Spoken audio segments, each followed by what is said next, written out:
everybody. Hey. What's going on? It says, of course, I'm at work. Oh, man, I know you said you mentioned you wanted to call in. All good. You know where to find me. You can always also find me. Send me an email. Members Only Lives. I do those a little bit more regularly. But all good. Anyways, guys, if you're coming in, like, share, subscribe. Y'all know the drill. And I'm going to try to keep this pretty short.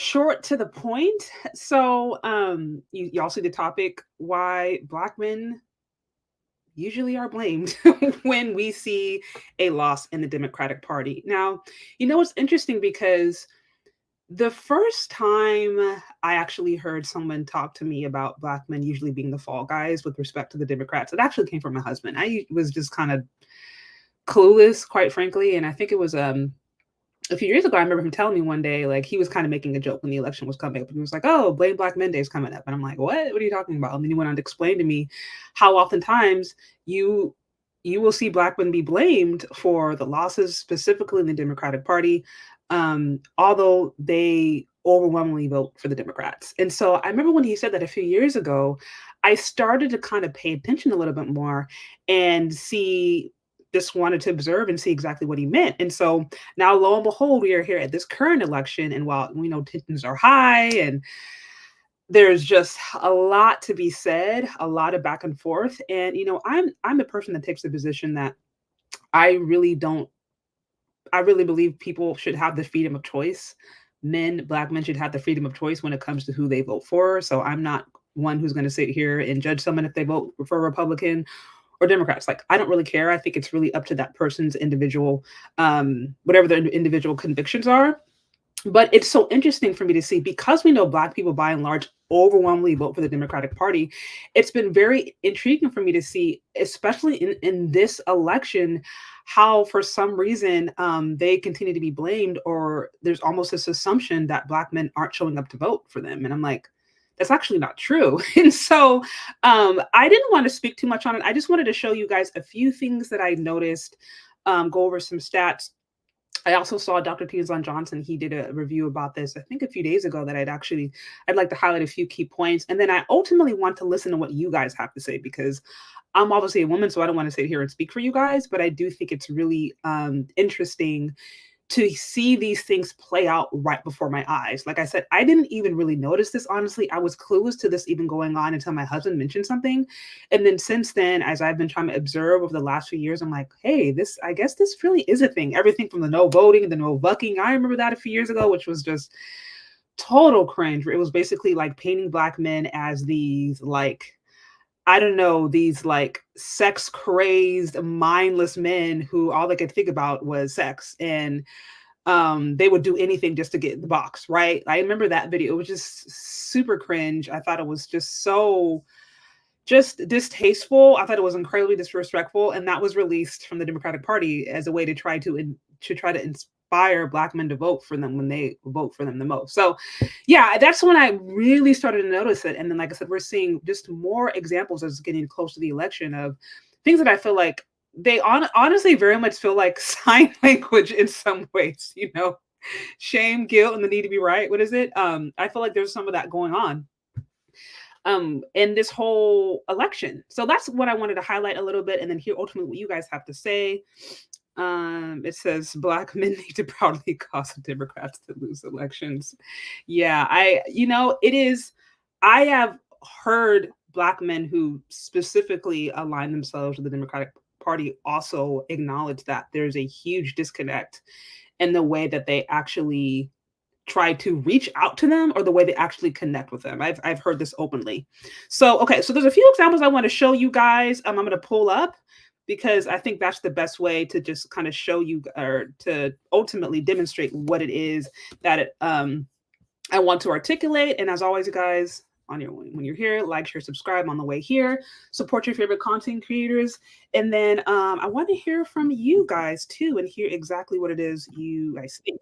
The first thing I'm going to do, let me pull up. I want to pull up real quickly. This is just a quick breakdown of, it says partisanship by race, ethnicity, and education, right? So I just want to give you guys, again, a quick breakdown. Some of you guys kind of know, but as far as like who's actually voting for what, this is from Pew Research. And again, they're breaking things down by race, ethnicity, education, et cetera, et cetera. And again, it's really important to understand what's going on, because a lot of times we understand in this realm, especially when it comes to like elections or whatever, there's so much propaganda, there's so much things being spewed that are really trying to pull on people's fears or ultimately elicit people's emotions.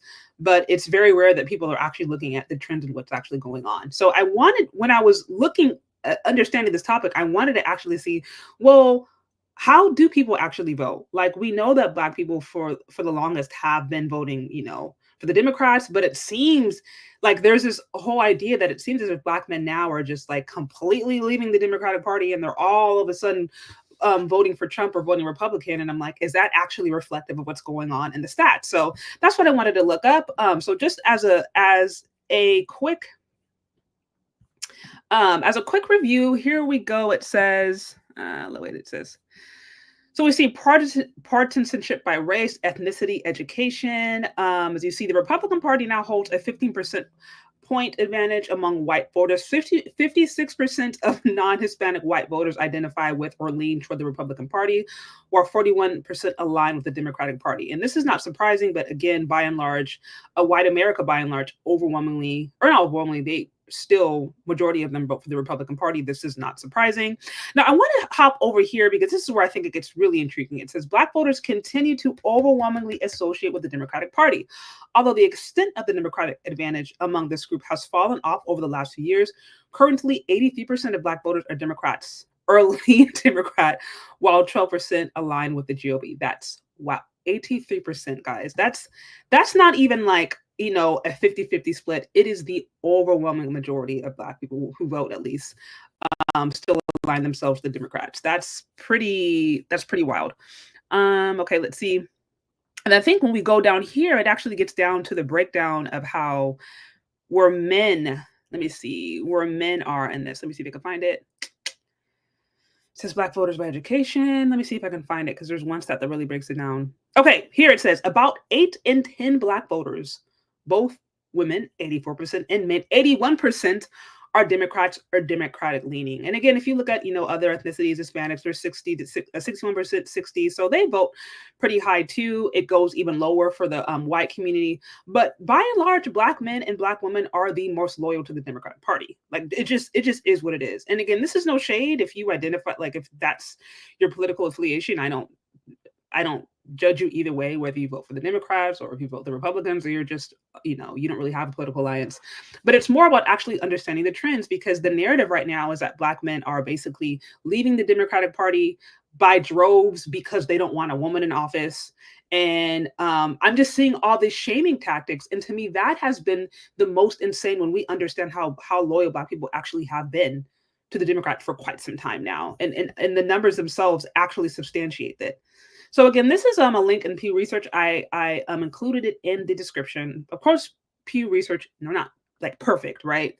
You always want to look at the methodology, but by and large, we all know that Black men and women vote for the Democrats. It just is what it is. So then why all this shaming language, and then why all this judging, and why all this assumptions towards the group of people who are actually the most likely to vote for you, right behind Black women? Okay. Yeah, so smash the like button, you guys. Like, share, subscribe on the way in. As always, support your favorite content creators. You can get me on Podcast, Cash App, Venmo, Share Day. Also, you can become a channel member. I do lives there, and I like to hang out with my members. I go live more regularly with my channel members, so that's always the best way to ensure you guys can connect with me more regularly. But okay, so that's the first thing I wanted to show with you guys, just to give you a actual breakdown of what is happening, not based upon the propaganda, not based upon what you hear being said online, but what we actually see the voting patterns are. Black people still, by and large, overwhelmingly, it's not even like a close tie. It's like Black people overwhelmingly vote for the Democrats, Black men included. That it just is what it is. Okay, so now a few of the things I want to show to you guys. Okay, let's see the next one I have. So I want to now real briefly. There's a few different points that I saw Dr. T.S. Johnson make in a video that he did recently, where he was actually addressing this. And I just want to go over a few points because, like I said, he goes on to further reiterate just how ridiculous this is, provide some more context. And I think there's some really important things that need to be articulated that he can do a lot better than me. Another thing that I want to just kind of throw out there, you guys are, I'm sure, very aware of the Black male political agenda, right? That was the Democrats recently put out there as a way to try to, I guess, talk to Black men. And what I found so strange was how it didn't seem like they actually talked to Black men. And this is something that I'm noticing, that I've been noticing maybe more from afar, like as I've just been trying to really actually observe and see how these things work. Like, it seems like there's a lot of talking at, but not actually talking to or engaging with. And that's what I have found the most honestly concerning, especially now as I've been trying to be more aware since my husband brought that to my attention. So, but let me bring this up because there were a few amazing points that I thought Dr. T. Hassan Johnson mentioned that he could just articulate a lot better than me. Also, if you guys haven't had a chance already, be sure to check out his book. I am reviewing it right now on my Patreon. It is very, very, very interesting, and I find it to be very insightful. A book that he does about just the Black masculinist turn and just breaking down misandry and all the different forms, and ultimately what Black men are doing right now politically in the educational realm and just really across the board to try to basically create a better future for them. So it's a very, very good read. I would highly recommend you checking it out, or you can join my Patreon and we can read it together. I'm on chapter 2, about to go into chapter 3. So that's my little pitch. But let's break down a little bit of what he's had to say, and then I want to just share some of my thoughts in response. All right. So what we've seen in this, really the last number of years, but it keeps coming more and more to a head. Shout out to Wrench Turner. What's good with you, man? M. Lavo, what's going on? Says, bless you, Doc, and stay strong. Don't wear an ounce of blame or shame via this election. Either way it goes, be strong. And that's real talk. It's real talk. Oh, there was a moment there where I really thought I was going to pass out. What I'm trying to get brothers to know is that I don't give a damn how you vote. I really don't. I don't give a damn if you vote. If you decide to protest by not voting, I support you. You know what I'm saying? BMI is real. Shout out to Dr. Neal. Real talk. I support whatever Black men choose to do. I just don't support that we stay locked in the frame that we've been given, like we're children, and we're supposed to do what we're told, because it makes other people happy. It brings other people resources. It puts other people in power so that they can leverage more resources for each other. Okay, so really on that point, you know what I mentioned before, when we actually look at the data and understand how Black men actually vote, and I'm thinking about the rhetoric, it's like if you actually really wanted to win a demographic, you would not shame them. You would actually engage with them. You would talk to them. You would actually hear what they have to say. But a lot of times I feel like it just seems like Black men are like they are talking to Black men, but these conversations actually aren't for Black men.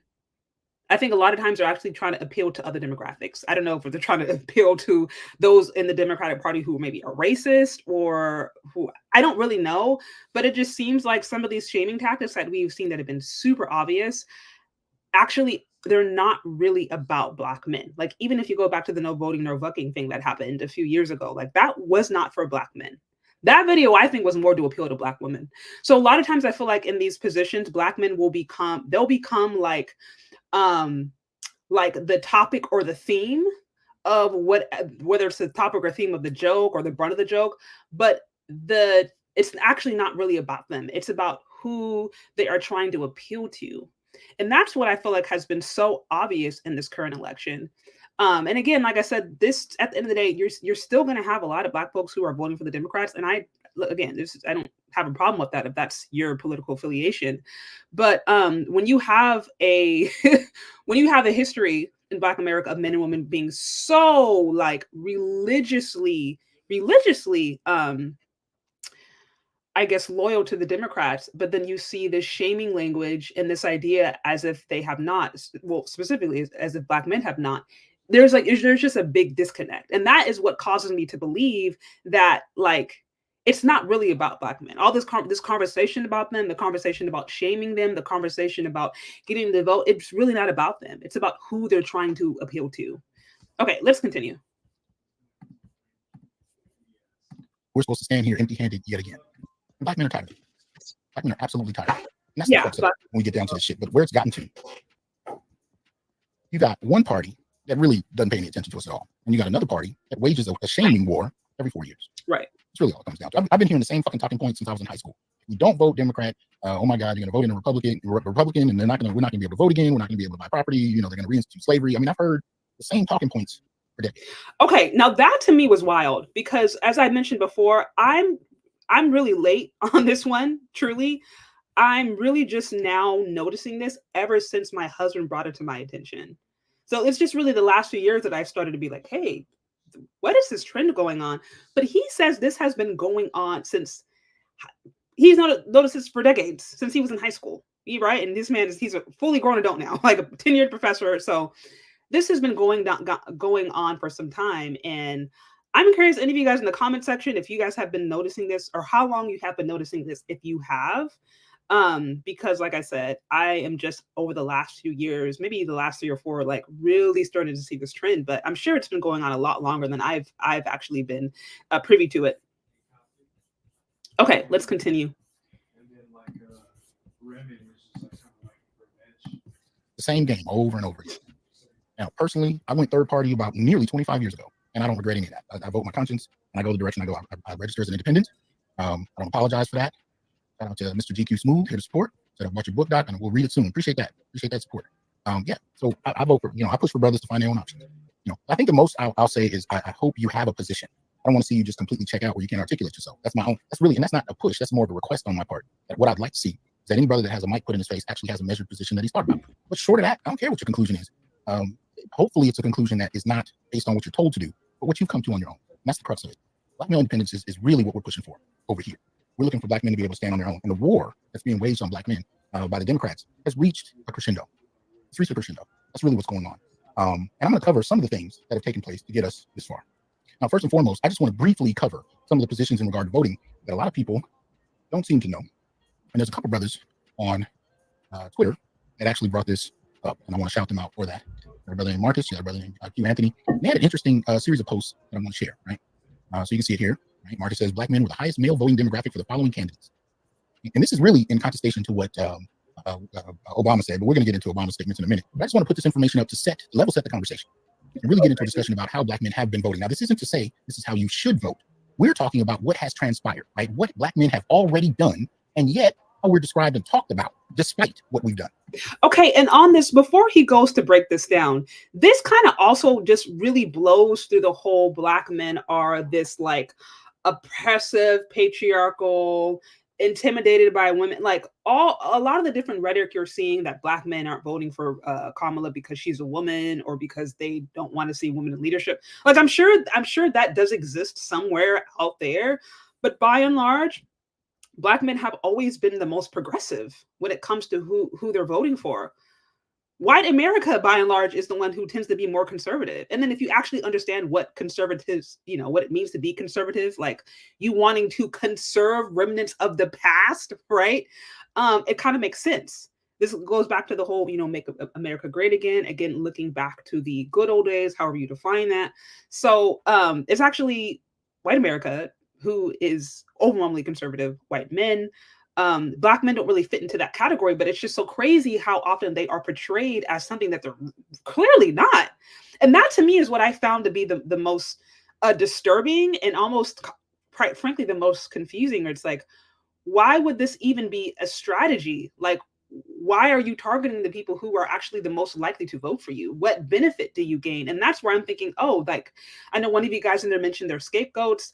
I'm thinking, okay, they're trying to appeal to other people and just using black men as scapegoats, maybe because they just feel like they're going to, I don't know, it's because they believe they're always going to have them because we're so loyal. Black people, Black America by and large is super loyal. I don't know if it's because, I mean, I don't really know what it is, honestly. But like I said, just the math does not math. And that's what we were saying. He's going to go break down how progressive black men have been with respect to voting patterns and how that blows a lot of the rhetoric we see going online out of the water.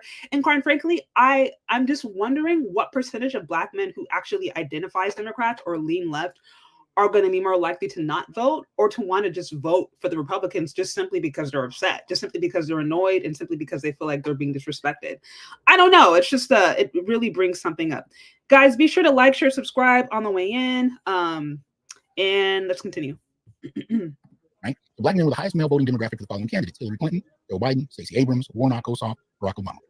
And still get the pull your pants up and vote speech. I'm waiting for the day when HRC chastises white women, right? So that's one post. And he's responding to Q Anthony. And Q Anthony says, black American men are quite literally the most progressive in America. Has already been mentioned, likely, the most progressive men on the planet. Polls have shown them to exceed white women's progressive views. And what do they get for that? Yelled at every 2 to 4 years. He also puts up a couple charts that I want us to glance at real quick. Right? Shout out to L Train Galaxy. Yeah, Obama did a couple things he wasn't expecting. We're going to get into it. OGB gaming, what's going on? Right? So it says egalitarian attitudes among racialized males. This is the first chart we're looking at. Our society should do whatever is necessary to make sure that everyone has an equal opportunity to succeed. Right? When you look at the chart between Hispanic men, Indigenous men, Asian Pacific Islander men, black men, and white men, black men exceed everybody. Right?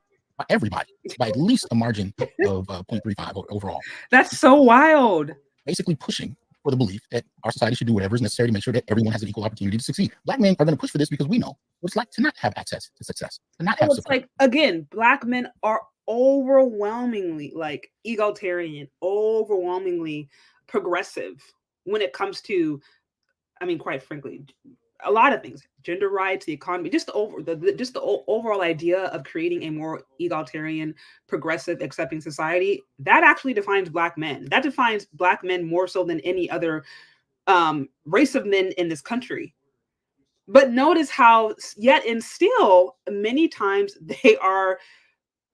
Black men are positioned and they are assumed to be what they just are not actually empirically. And again, I mean, this, I think to me it's been the most jarring for me, and in particular the last few months, because I'm just now kind of catching on to this trend, quite frankly. Like I said, I'm later to the game.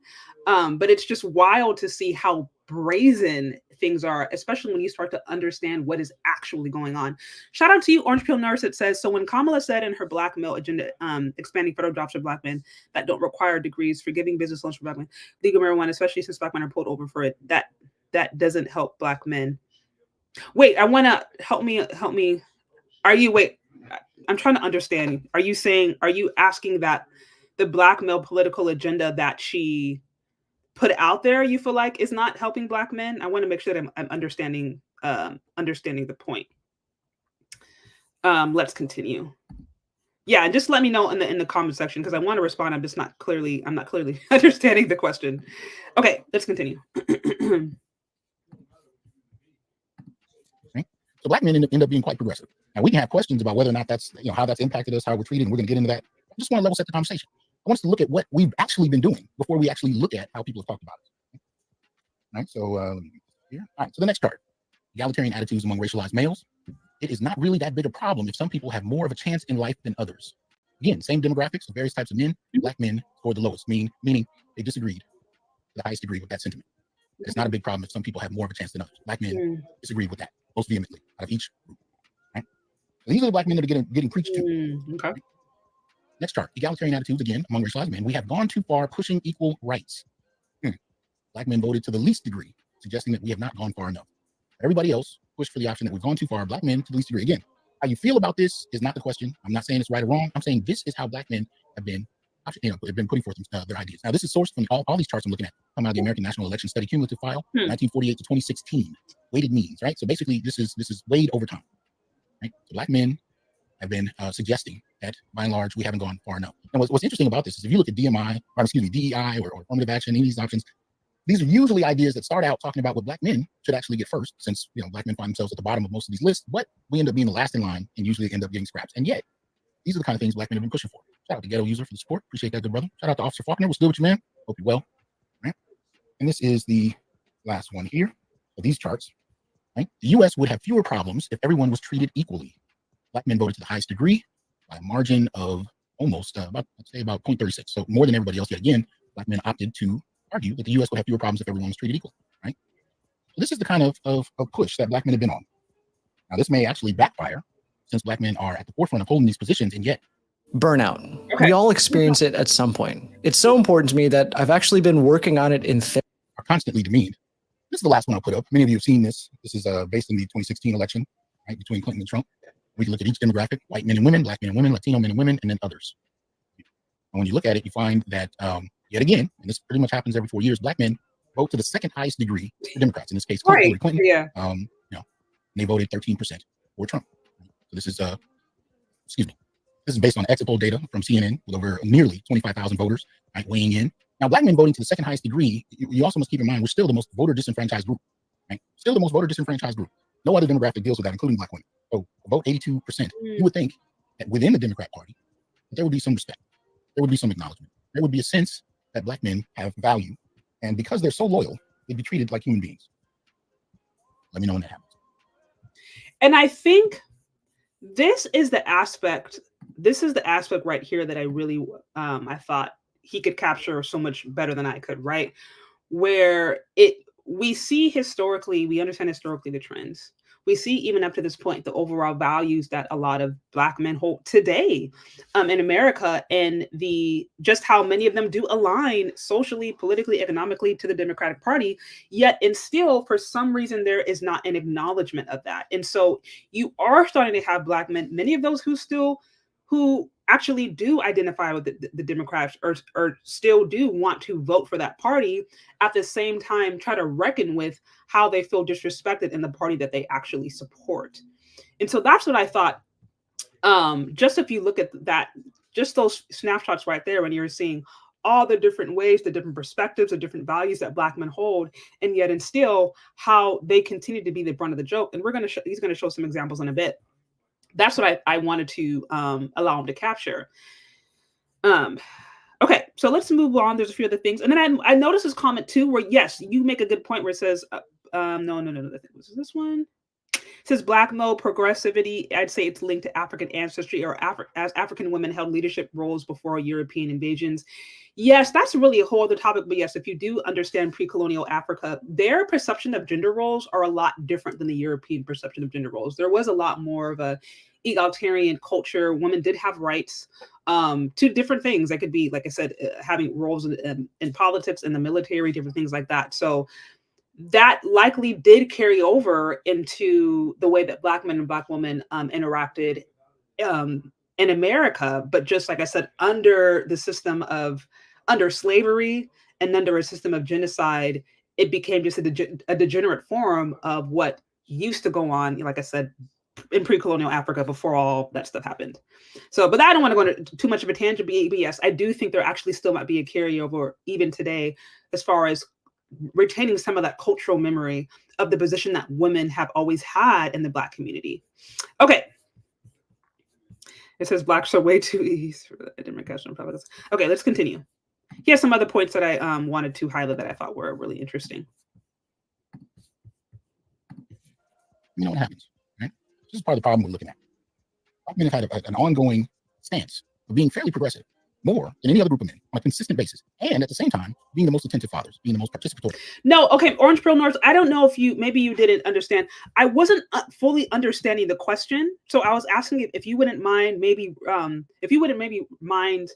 just in the chat, like reframing it, because I was trying to understand your point. Are you asking whether or not you think the Black male political agenda, or that I think the Black male political agenda isn't doing anything? Like I didn't understand the question.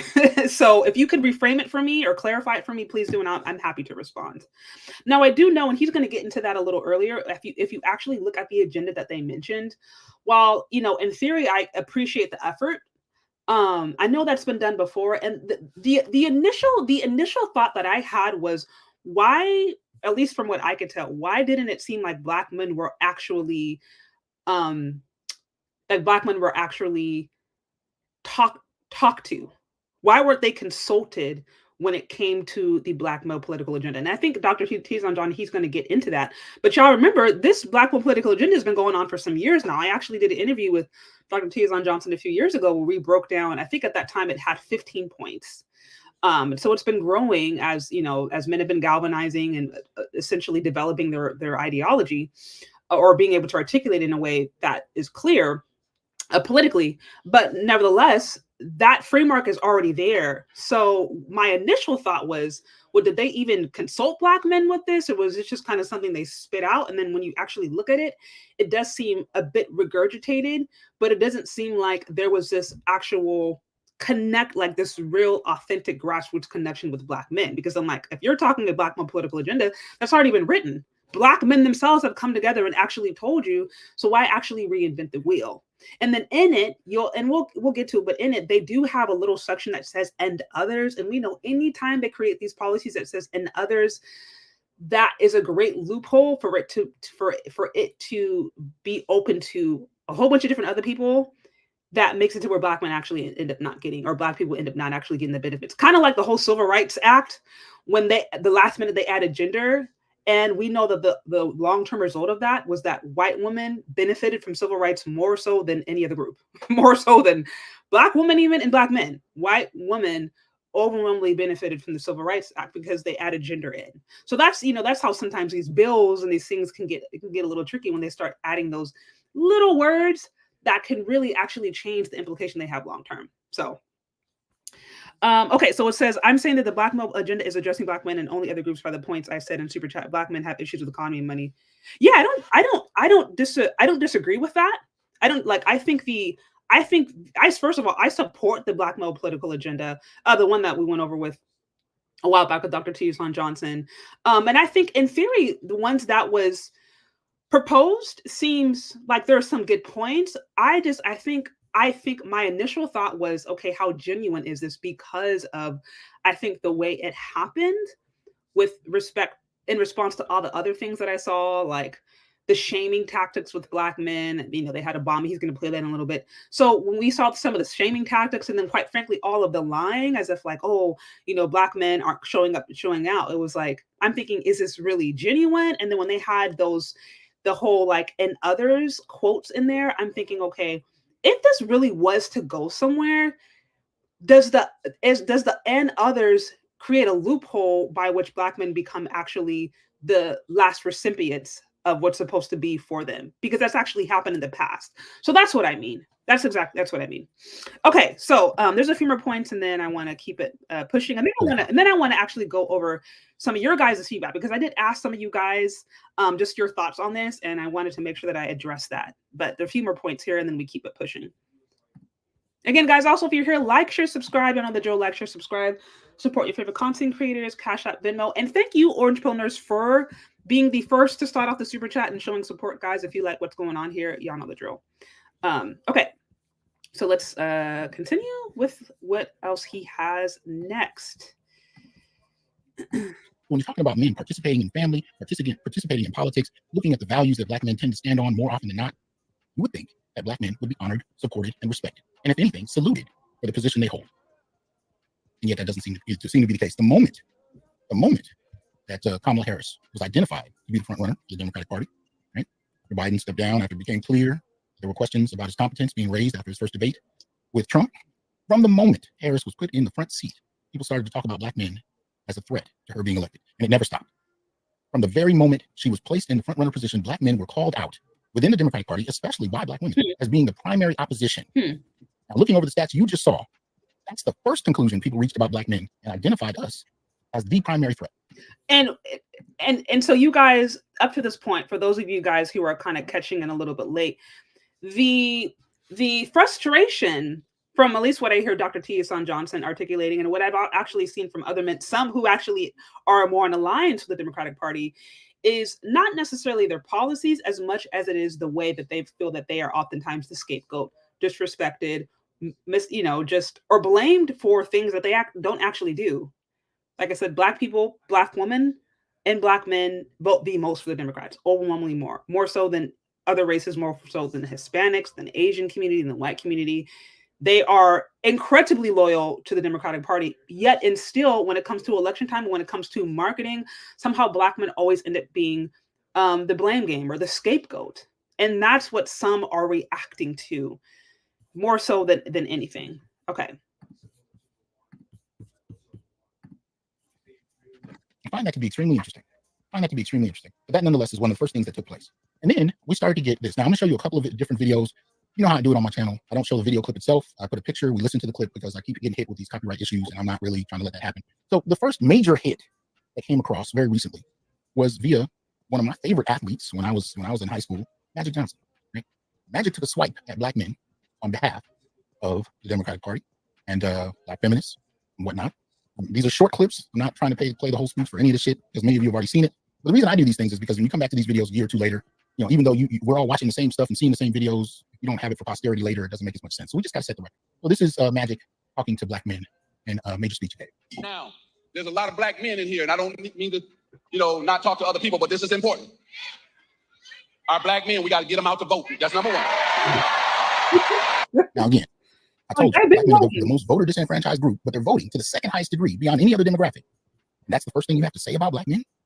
Again, did y'all hear that? You said the most disenfranchised group, but the second most likely to actually show up for the Democrats. and yet and still they're being shamed for something they're actually not doing.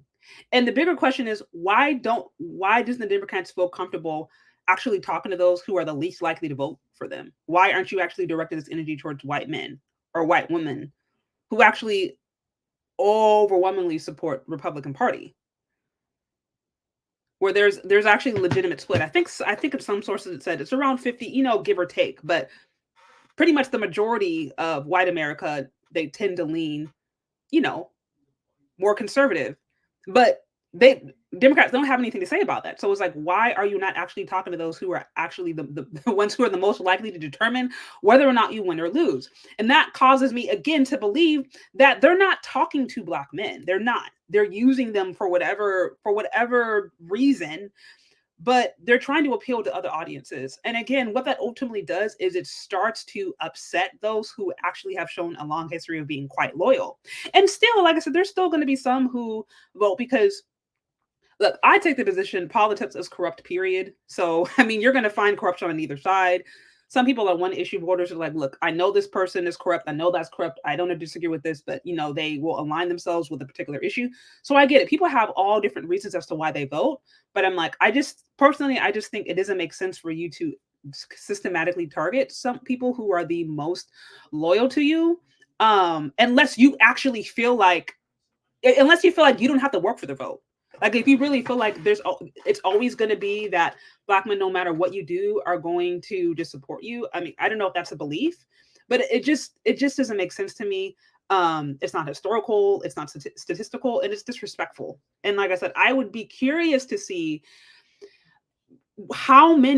what percentage of Black men just because they feel like they're being disrespected in the Democratic Party, or just because they don't like these optics, how many of them are just going to not choose to vote already? Which we know, I think, to my understanding, the less people vote, the more likely the Republicans are to win. Or how many are going to actually just vote for the Republicans, or maybe for the Green Party, just because because they don't like the way that they are treated. These kinds of conversations and these kinds of situations cause me to wonder. Again, I don't know, and we're going to go through some of the comments in a bit.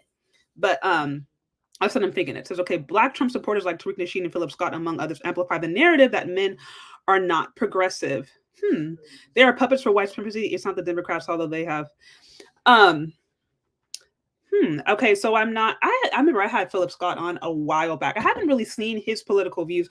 Now, you guys know I recently did a breakdown of some different interaction I've had with Tariq Nasheed, and while I don't have anything personally against him, there's a lot of different things that he said over the past that I do not necessarily, that I just find hard to support. I feel like there's been so many different changes, and I outline all of that in my video. But like I said, this is no shade to him as an individual. It's just I don't agree with some of the things that he said.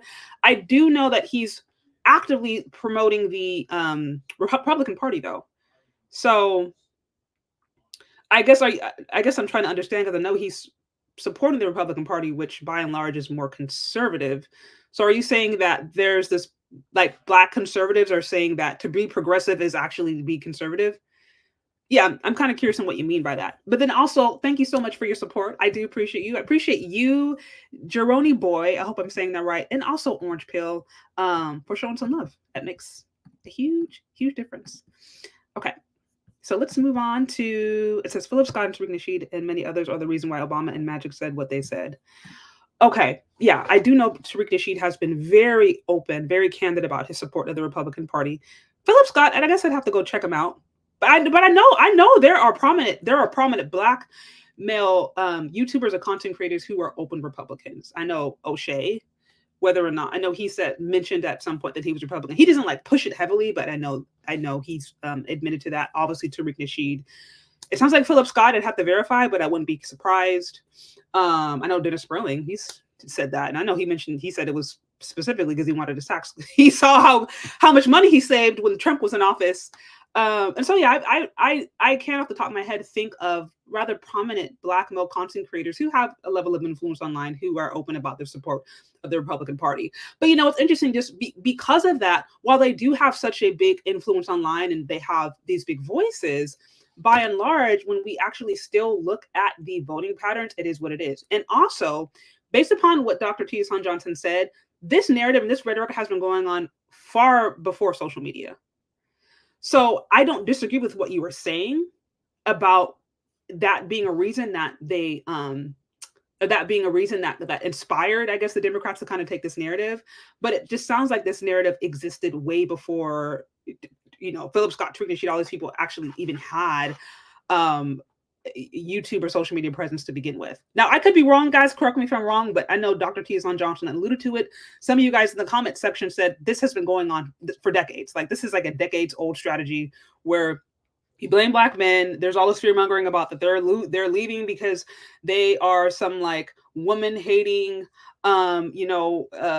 desiring to be like white patriarchal men, and all of the shaming tactics they use. They do that around the election season for whatever reason. Black men still vote for the Democrats, and then watch and repeat. They do it all over again. So, okay, I think there's a few more points here, and then we can. Oh yeah, this is where this point, which relies on the underlying idea that Black men are just not participatory. But here's the problem with that. To the extent, well, first of all, it's not true. Black men do participate, but to the extent you have Black men that don't participate along the lines you want them to, you didn't pay them the basic respect, not only asking why, but articulating what they're doing. See, the subtext of what they're saying here is that you Negroes just sit at home and you pick lint out of your pubic hair and you don't do shit. But in actuality, you have people doing all kinds of things. And just because they may not vote Democrat doesn't mean that they're inactive, doesn't mean that they haven't thought through what they're doing, doesn't mean they're not intentional in their actions, even if they decide not to participate at all. But they're going to rely on the stereotypical idea that we're just sitting at home bullshitting because we're not intelligent enough to care. Shout out to BGS. He said it's very old, back to the 60s. OMG. That is wild. That's wild. So, like I said, I'm late to the game catching up to this trend, but he said this has been going on for decades. So that kind of answers the question that you said before. While perhaps, Black male content creators such as Tariq Nasheed or Philip Scott, Anton Daniels, yes, he's very open about it. Perhaps them being vocal about it kind of gives the Democratic Party more ammo or more fuel to push this narrative. It sounds like this narrative has been going on since way before then. Now they just have a reason to continue to perpetuate it. But then when we actually look at the voting stats and what's going on, like, it's just not substantiated. And that's why I'm saying, they are not talking to Black men. They are talking at Black men. And this is not about Black men. This is about whoever they are trying to reach. Okay, a few more minutes, and then I'm going to go over the comments. This is the problem I have with these positions taken by the party that's benefited most from our participation, that they themselves hold the position that Black men aren't smart enough. So even though we vote for them, we're still not smart enough. And if we don't vote, or if we vote for someone else, or if we vote down ballot, then somehow we're still not smart enough. Interesting. Let's let them continue.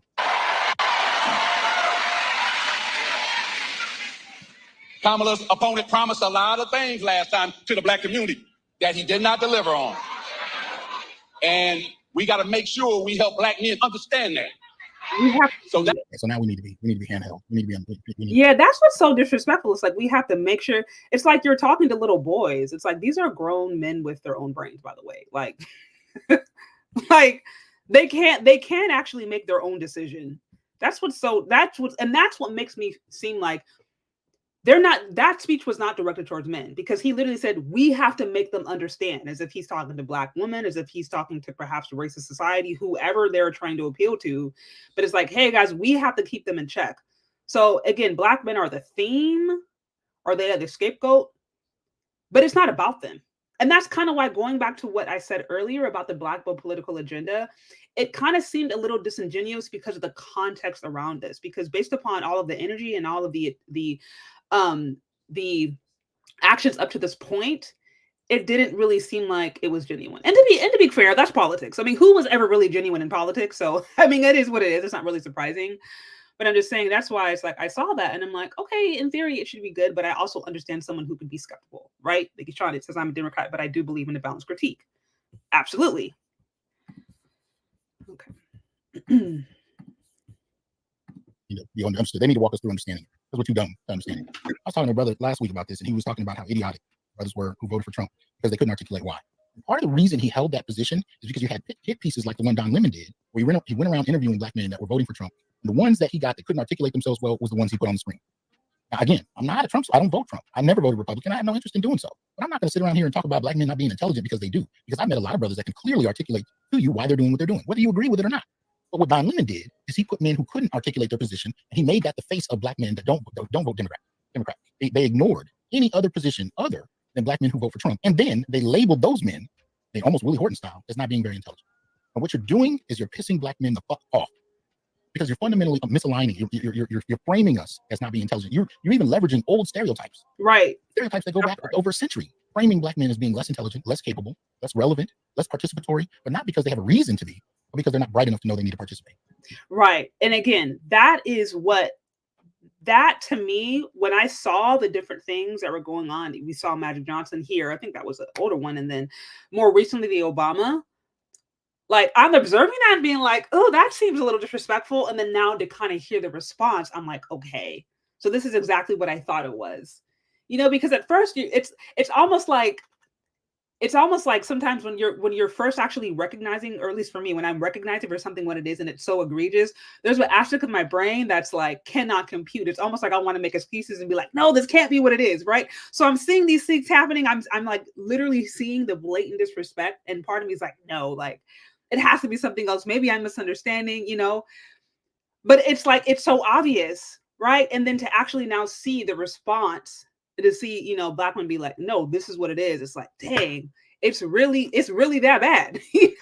Like I didn't want to believe it. I wanted to try to find like, okay, maybe given the benefit of the doubt, but I'm like, no, it is exactly what I think it is. That's what's been the craziest. It says, okay, shout out to you, Detroit 313 with the 20. It says Democratic Party like Obama, Kamala Harris, these leftists are the reason why black families has always been destructive when they gave a pass. Joe Biden has created 94 crime bill, locked up black men, and still voted for him in 2020. Thank you again for the super chat. And thank all of you guys who have shown support up to this point. That go the money. That go the money. I appreciate you guys. As always, like, share, subscribe on the way here. It said Spike Lee try to shame. Okay, I'm not familiar with the Spike Lee thing. I'm not familiar. And hear me, my position here, I'm not here to shame any of you guys on how you support, because I understand that people vote for a variety of reasons. There are people who vote for politicians that they hate because there might be a particular issue that they champion. There are people who vote because they hate the other party so much they just want to see them lose. Like, there's all kinds of reasons. So I'm not here to judge anybody either way, whether they vote for the Democrats, Republicans, or the Green Party. I just think because we understand that by and large Black America has a long-term history of being loyal to the Democratic Party, it's kind of crazy to see the way that Black America is treated. Black men specifically. Black women they're not really criticized like that. But it's crazy to see how Black men are actually treated in spite of the loyalty that they've actually shown. And that, to me, has been the most shocking ever since really it was my husband that really pointed it out to me. Because like I said, prior to that, I was just kind of oblivious. I was like, oh, okay, I wasn't even paying attention. So let's see. This is the face. This is the image you're going to put forth about Black men. And you're going to use prominent Black folk, or what some refer to as the boule, to do it. The boule, yeah. You're going to have them get on TV and tell the world, even when they share the same demographic, that Black men are not bright enough to keep up. This is the problem I have with this shit. Only got a few seconds left. That's why I'm here, to make sure I help Black men understand. First, get out and vote. Okay, so first, get out and vote, right? That's what he's there to help us understand, because we're not bright enough to know that we, might want to participate on some kind of type of grounds, right? So that's part of it. The other major hit that came about was from Barack Obama himself. So they done brought out what they believe to be Black Jesus to set Black men straight. Take marching orders from Michelle and come out here and set us straight, because we're clearly not following what we're supposed to be. So let's see what Obama has to say. Many of you have seen this clip. Again, I'm not showing the video, but I am playing the audio for copyright purposes, but still fair use. Where I grew up, I see children suffering from poverty. I've seen the impact it has on kids. Is that we had not yet seen the same kinds of energy and turnout in all quarters of our neighborhoods and communities as we saw when I was running. Now, I also want to say that seems to be more pronounced with the brothers. So if you don't mind, just for a second, I'm going to speak to y'all. But yeah, okay, notice how he said that seems to be more pronounced, but it's clearly not.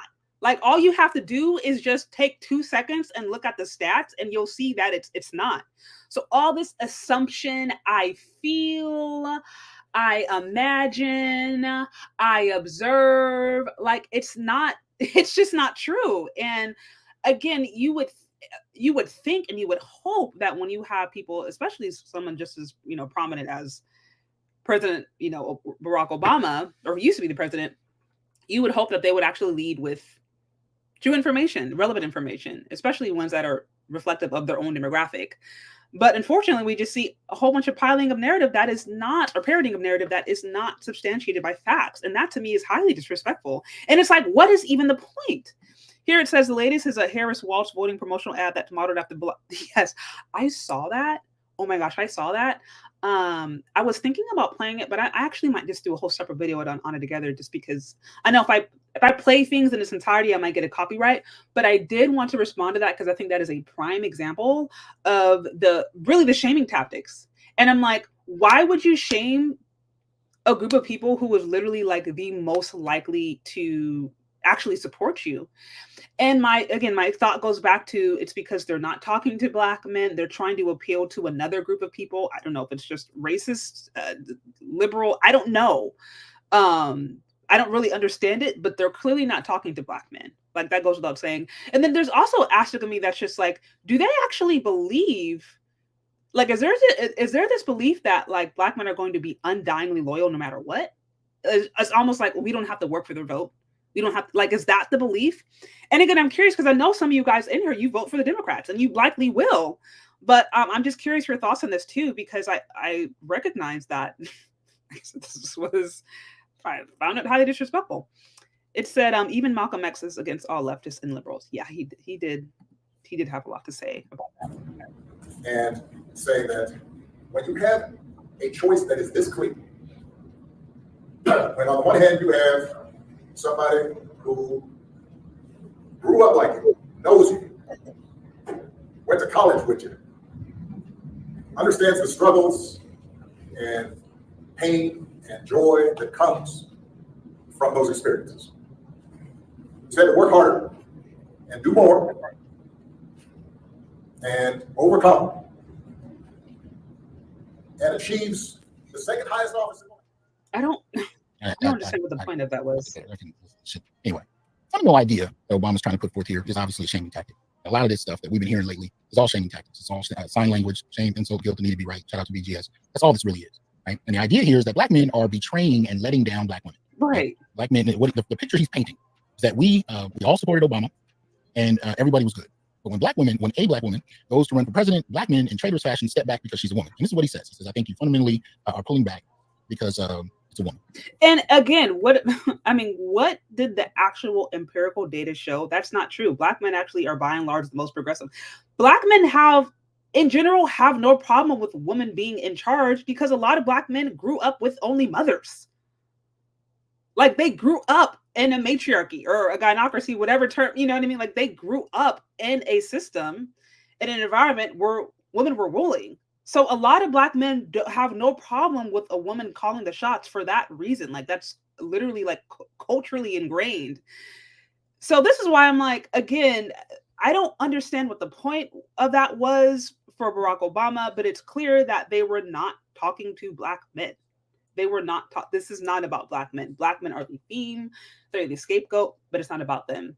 And again, it's like, why? What is the point of that happening when we know Black people are super loyal to the Democratic Party, including Black men? And again, there's no shame if you are, but I'm just saying, what benefit do they draw? And as a result, if you do vote for the Democrats, you certainly have the right to take a step back and give an honest critique and be like, hey, you're not respecting my vote, you know? So, okay, let's see. And I think and this is what he accuses Black men of, demonstrating no evidence of having actually listening to Black men. Right? He posits that the reason Black men aren't supporting Kamala is because they don't want a woman in office. But what did I show you a moment ago about who Black men voted for in the past? Right? Clearly that wasn't a problem. Black men have voted for women before. That's not a problem. It's not a problem because she's quote unquote a Black woman. There's a lot of debate about that, but Black men are not, even look, at the end of the day, this election is probably statistically going to turn out the same, at least to the extent that the majority of Black male voters are probably going to vote Democrat. It is what it is. And just to be clear, I think it was Anthony that said something in the comment section a moment ago about Trump voters. Look, I'm not judging who people vote for, but I'm telling you this. I am defending Black men's right to choose who the fuck they want to vote for and not be shamed, judged, or maligned about doing so. Because they're not doing it to any other group. And we know it's white men and white women that are shifting the election, most particularly white women. But somehow Black men have to be talked out of their name. I'm not supporting that. I don't care who you vote for. I will not support Black men being maligned and stereotyped because they're not voting in some fashion, one way or the other. I'm not supporting it if it happens on the right. I'm not supporting it when it happens on the left. Not doing it. Black men have the fucking right to choose who they want to vote for and should be able to do so without being shamed or stereotyped simply because someone else doesn't like it. I give a damn if you like it or not. That's what I'm here to support. Black men having the right and the freedom to choose whatever the hell they want to do and to be taken seriously and to be heard. Because contrary to popular evidence, black men have been speaking on why they're choosing what they're choosing, no matter what it is. And there are different camps. See, this is the problem with what the Democrats are doing. They're trying to make the argument that anybody not voting for Kamala is voting for Trump. And therefore, that's a bad thing because he's the Antichrist. Look, first of all, that's not what's happening. Black men are participating on all kinds of levels. And what they really need to be concerned about is how many black men after every 4-year period loses their interest because they vote for something and see no demonstrable change in their own lives. For the average black man, if they can't tell the difference, in qualitatively speaking, between a Biden presidency, a Trump presidency, a Bush presidency, if they don't see a quality of life difference, yet you want them to get excited every 4 years to vote for something, but no candidate speaks to black men's needs until they're desperate at the last second. And even then, Kamala's not the first to do this. Even then, put forth an agenda that's not based on anything black men have really said. Right. We'll get to that. That part. The point of getting back to Obama, this position he took where he actually made the argument that his black men just not feeling a woman was so fucking off point, was so ridiculously void of context, void of reference, out of touch entirely with black men, which is not surprising. He's never really been in touch with black men. And we're going to look at that in a minute. At the end of the day, he made this statement and he suggested that we're not. Now, let me be clear about something. And I've said this before. He's framing this as black women have been consistent, been supportive, they've been right there. Black men are just traitorous and they're turning on black women by not voting for Kamala, by voting for, racist white men. This is the narrative that Obama constructs. No, honestly, I felt like black women voted for Michelle Obama. Because if Obama had been with a white, blonde-haired, blue-eyed Becky, they would not have voted for Obama. So I feel like the support that Obama still has is because he is with a dark-skinned, unambiguously black woman. It's not that black women are so in love with Obama. Again, this is just my belief.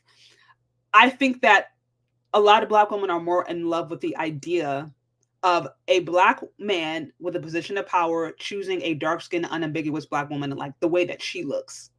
So I don't think it was never like, oh, black women were never like, oh, we have a black man in office. Let's go support. Let's go build up our community. It's who is he married to? Who is he dating? And if we support the wife, then we support him. That's how a lot of black women think, though. Let's just keep it a buck. I'm not even gonna lie. Like I found myself doing the same thing, and maybe not in that scenario, but just like women, like women definitely judge men off of who they date and who they marry. They really do. It's like if a man is trying to do something for the black community, if he's trying to say so that he's relevant, the first thing they're looking at is who is he dating, who is he married to. If he's a black man with a Becky, you lost black woman right there. But if he's a black man with a dark-skinned black woman, specifically, not a light bright, but with an unambiguously black woman, then at that point, you pretty much have the support. So I'm like, I don't even really think that black women were rocking with Obama as much as they were rocking with his wife, honestly. And I can say this as a black woman who knows other black women. And a lot of times I hear if you hear people talk about the Obamas, then they're going to bring up Michelle. Oh, she's so classy. Her arms are amazing. Man, she has that degree. And they love the way that the women will talk about the way they love how Obama loves his wife, right? They love how he's not intimidated by the fact that she was Harvard, educated and graduated. They loved how successful his wife was. And so like a lot of times discourse that I've heard among women who are talking about the Obamas and talking about why they love and support them is relegated. It's all focused on Michelle. It's focused on the presence that she brings, focused on the image that she created, and then focused on how Obama treated her. So that marrying her, in my opinion, was one of the best political moves he could have made. Not to say that it wasn't true love, right? But I'm just saying, like, that helped. You know what I mean? That definitely helped. Okay, I'm gonna have to wrap this up pretty soon.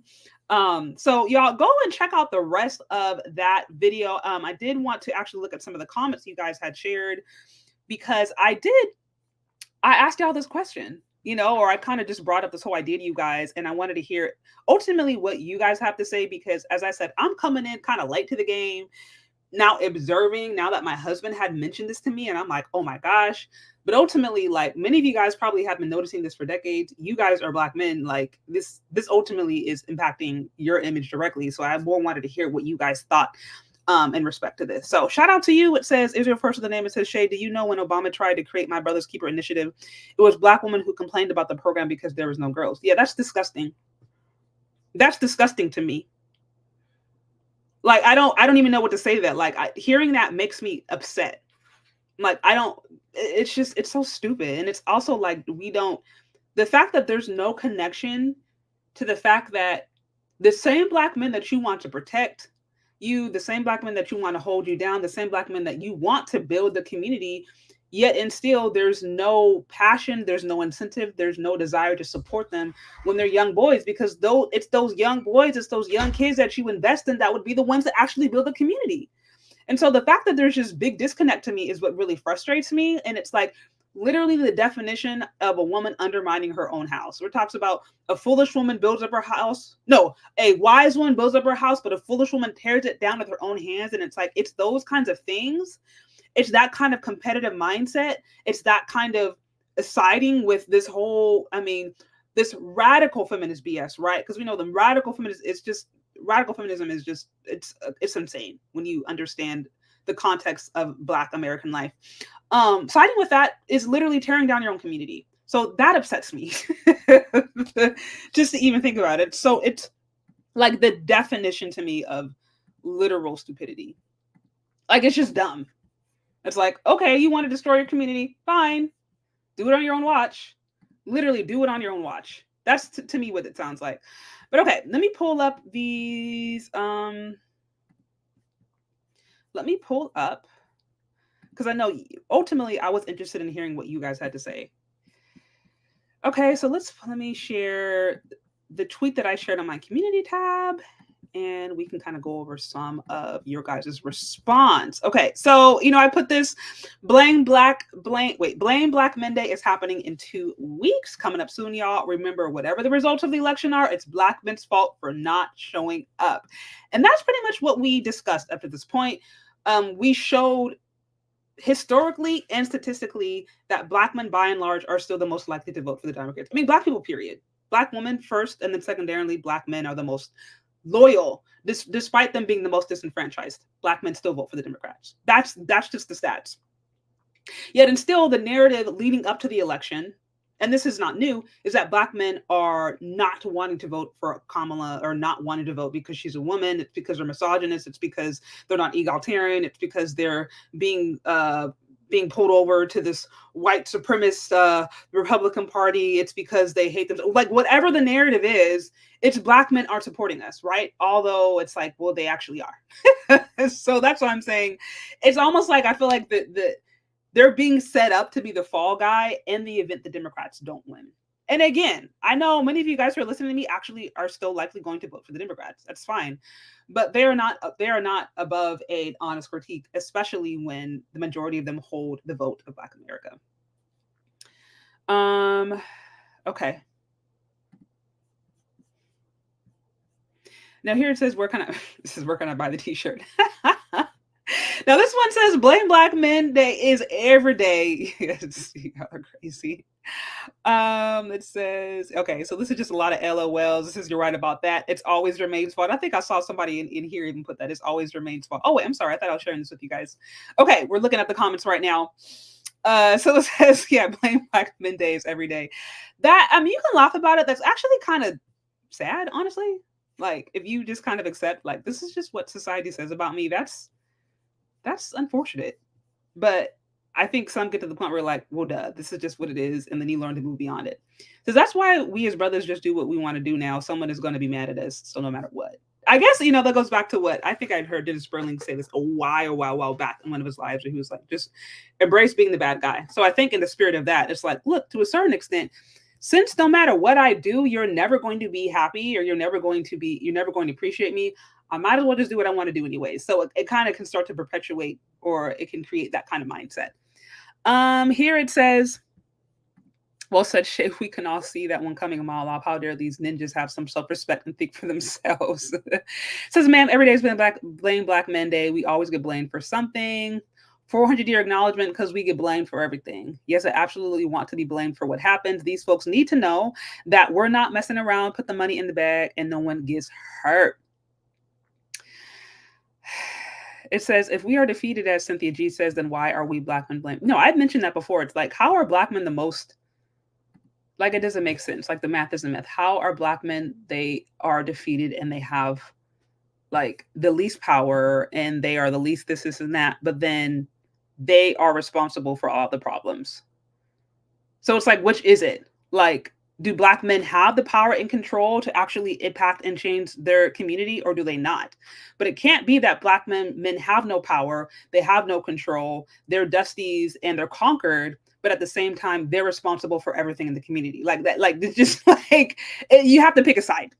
It says we are showing up now, but not for them. Trump 2024. So there it looks like you have a Trump supporter. It says, I love what Little Bill said in terms of the percentage of Black men actually voting GOP. They were setting this up from jump. Yep. Oh, wait, here's a full comment. We all blame the Black men for anything and everything. Yep. And like I said, again, who was the most likely to actually determine the results? White people, white men and women. But nobody talks to them. That's why I'm saying, like, I think a lot of this is actually they're talking to Black men, they're talking at Black men, but they're talking for other people. It's not about Black men. That's what's clear. That's what's becoming crystal clear to me. It says, I find this so okay, it says, I find this so hilarious because of my channel. If I do any conversation where I'm holding Black women accountable, they always point the finger at Black men. I had a video telling Black women to stop wearing bonnets outside of one person really had to say, Black men do it too. Yeah, I hate that. That's, to me, it's like, it doesn't matter if they do it. We're talking about you. Because at the end of the day, your behavior impacts you. Okay. So this is going to be an average Tuesday. The couch for me now, blame me. That's so crazy. It says, I'll gladly shoulder the burden of her loss. Okay, so this sounds like this is someone who's going to be voting for Trump, or at least not voting for Kamala. It's all Jermaine's fault. It's always Jermaine's fault. Y'all are crazy in these comments. It says, feeling the weight already. Can we make the day after Black men stay inside day? No, brother, should we stepping outside? We all should just stay in and mind our business, relax. And so he's like, I'm not even trying to be involved. But you're seeing overall the narrative. It's like straight facts, ready for it always. Like none of y'all are surprised. This obviously you're not surprised. It says, bring it, we ready. This one, Harris all day. As soon as they announced the fact that she won Pennsylvania, I'll be smooth sailing. Okay, so this one, he's voting for Harris. And like I said, no shade. It's just the Groundhog's Day for us Black men. Facts, and we Black men don't care. I'm showing up voting for Trump. It says, nah, that's a daily holiday. Vote green. Okay, so we got some different political affiliations. We have some Trump supporters. We have some Kamala supporters. It says Black women should get the blame too. I'm not voting for Kamala either. NBC said only 77% of Black women are voting for her. Okay, wow, that's very interesting. And so I wonder what the other percentage is about. If is it just Republican or is it green? This Dr. T is on. He just laughed. You guys. Okay, there's Orange Pill. He's like, I have some disagreements. I think he posted some of them in the chat. So, anyways, I mean, it says the Green Party, the Green Party ain't offering. I mean, like I said, most people that I know or that I rock with are like one issue voters. I don't really know anybody who is like in love, personally in my own immediate circle. I don't know anybody who's personally in love with any political party. It's just more like, look, do I want my taxes to be cut? Do you support what does he call it? Abortion rights? That's what you want to call it. I mean, I don't think it's abortion rights. Whatever. Do you support that?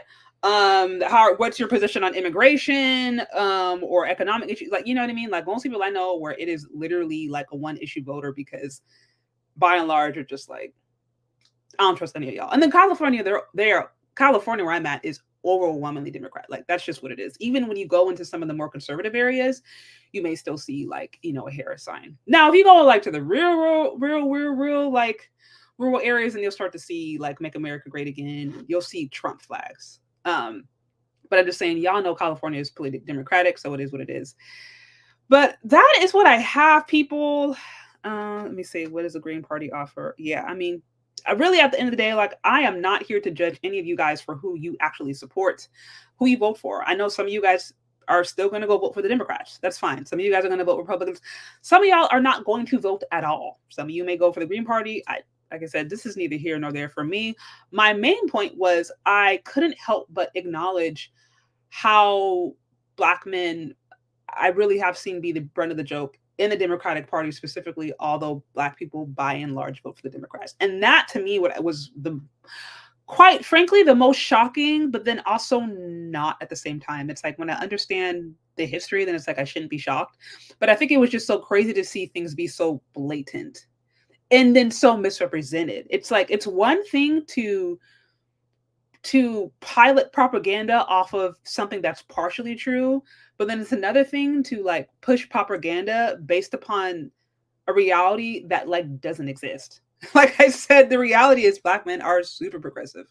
When you look at their voting patterns, most of them are completely okay with a woman being in power. Many probably likely because many Black men grew up with women only and women only scenarios. So it's okay. Like the concept of a woman running something isn't so far off an idea when you have a large generation of Black men who grew up with women only, right? And then, like I said, you just look at the history of the voting patterns. Like, how are you pushing this idea that Black men are super non-progressive and super not supporting women and super anti this and that when they are literally the most progressive men that exist in the United States of America today, literally. So that to me has what has been the most insane. That's been the most insane to me. So anyways, guys, that's what I have. I appreciate you guys for stopping by. I wish I could open this thing up for a call line, but I have a ton of more work I actually need to do tonight. Busy week coming up, but let me know what you guys think down in the comment section. I think I will actually try to follow this up.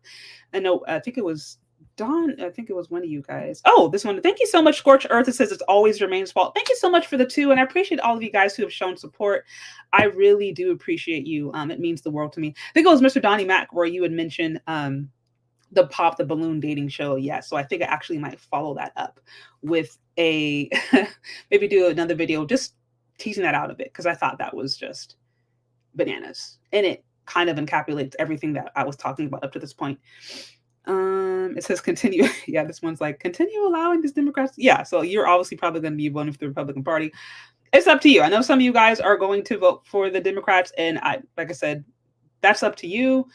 I just think even if you are a Democrat or you support them, you're registered with them, whatever, I think they are not beyond an honest critique.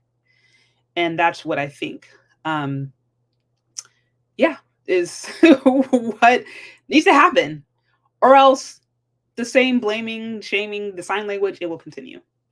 So anyways, guys, that's what I have. Thank you so much for just tuning in. Be sure to like, share, subscribe on the way out.